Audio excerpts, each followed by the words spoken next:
nikawaambia washirika kufukuzae hakwambii toka. Kwa hivyo tuhame twende mahali ambapo watakuwa na shida. Tukahama pale Stone mwaka 2018 tukahamia hapa. Ile eneo ni eneo la mchungaji, eneo la familia. Kwa hiyo tukahamia hapa kwamba tukiwa hapa hakuna atakaye tufukuza, tutaabudu kwa muda wa kutosha mpaka tutakapopata eneo letu binafsi. Kwa hiyo tukatoka kule tukaja hapa kwa namna hiyo. Kilicho tuondoa pale ni hizo hasa miingiliano ya ibada na mambo ya serikali ambayo hayakuwa rasmi, lakini kwa makubaliano hayakuwepo kabisa. Ila tukaona kama vile hasa ni chokochoko za adui zinataka kutuvuruga. Tukaona tusigombane na kijiji ama viongozi, tutengeneze tu amani. Tukaondoa kwa amani kwa namna hiyo, tukaja tukaanza hapa. Wakati mpo Stone, kulikuwa kuna ongezeko lolote la washirika? Yeah. Tumeenda Stone tukiwa bado tunaenda watu 7. Lakini baada kama wiki 2 tukaongezeka tena kutoka 7 tukaanza kufika 10 na kitu.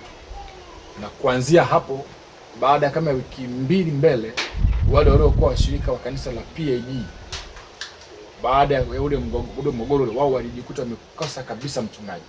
Wakakaa bila mchungaji kwa muda. Kwa hiyo wakaniomba waje wajiunge na sisi.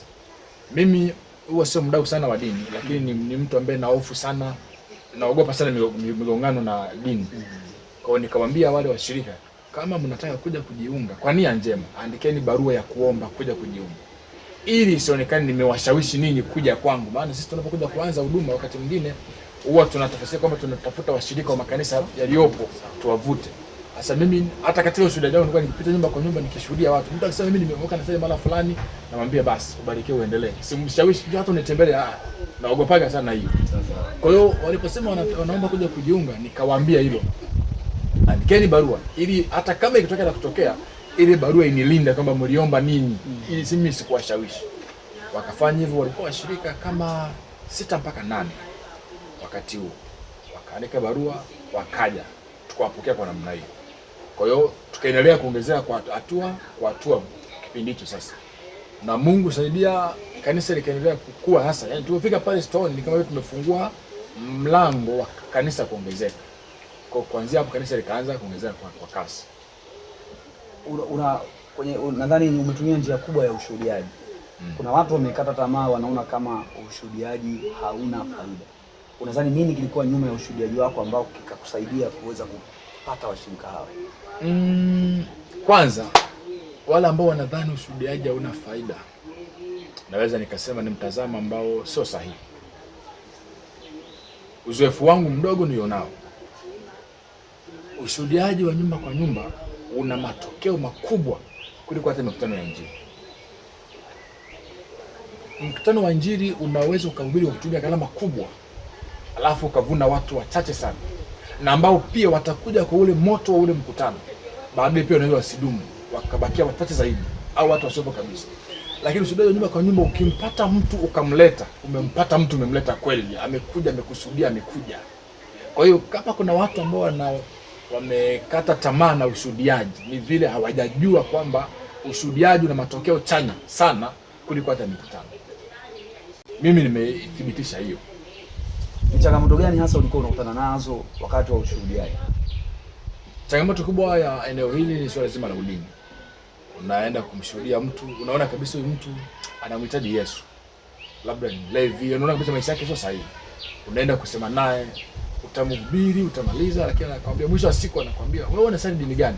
Kuna ile changamoto ya mambo ya udini, lakini pia ugumu tu katika mioyo ya watu pia.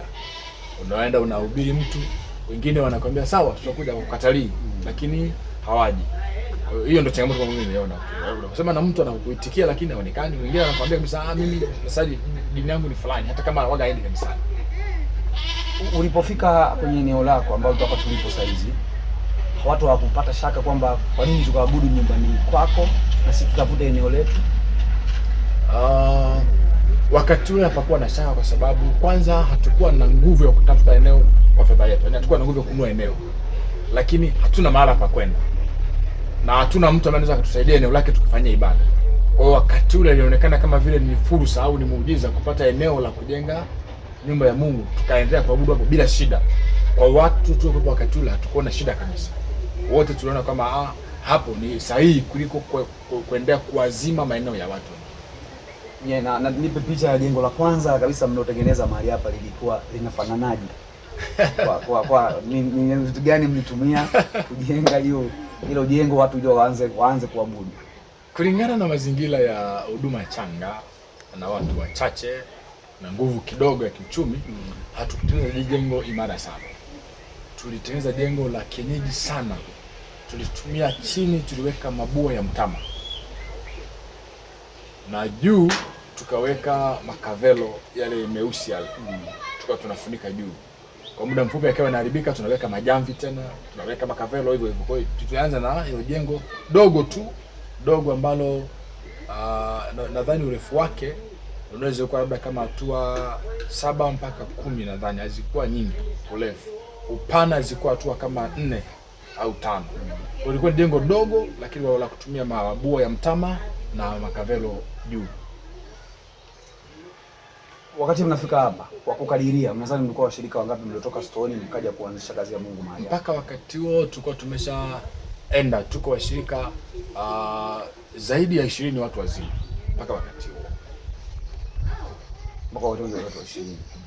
Katikati hapo kuna sehemu nilikuwa nimeangalia kwenye mtandao wako wa Facebook.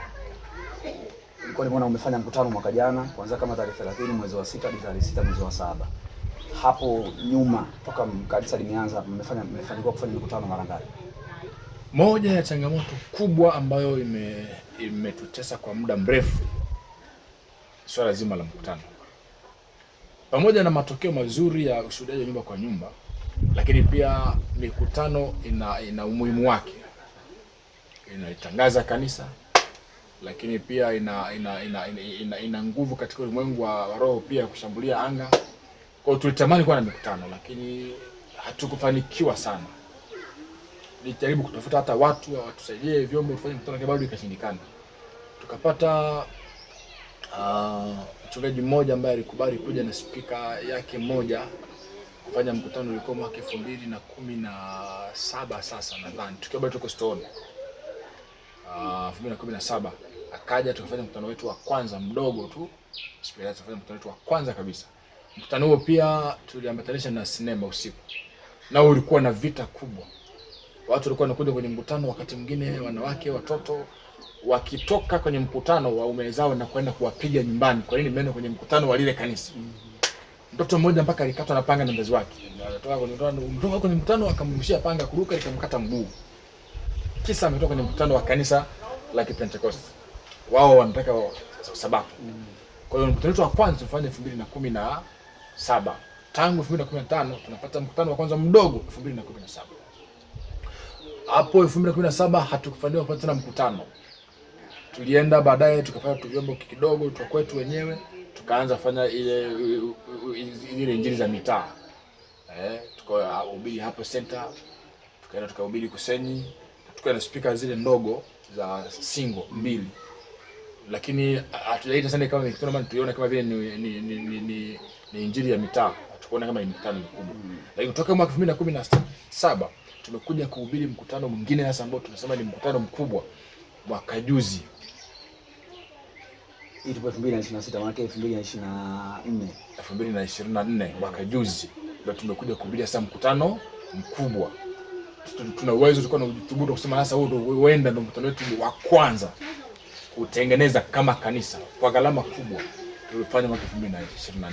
Tangu mwaka 2015, 2020 ndio tunafanya mkutano wa kwanza mkubwa. 2025 kwa tufanye mkutano miwili mfululizo, miaka miwili mfululizo, 2014, 2024, 2025. Tukawa na mkutano pia mkubwa pia vile vile. Kwa tangu hapo tumekuwa na mikutano mikubwa miwili. Lakini nje ya hii mikubwa miwili tuna huo mdogo uliofanyika 2017.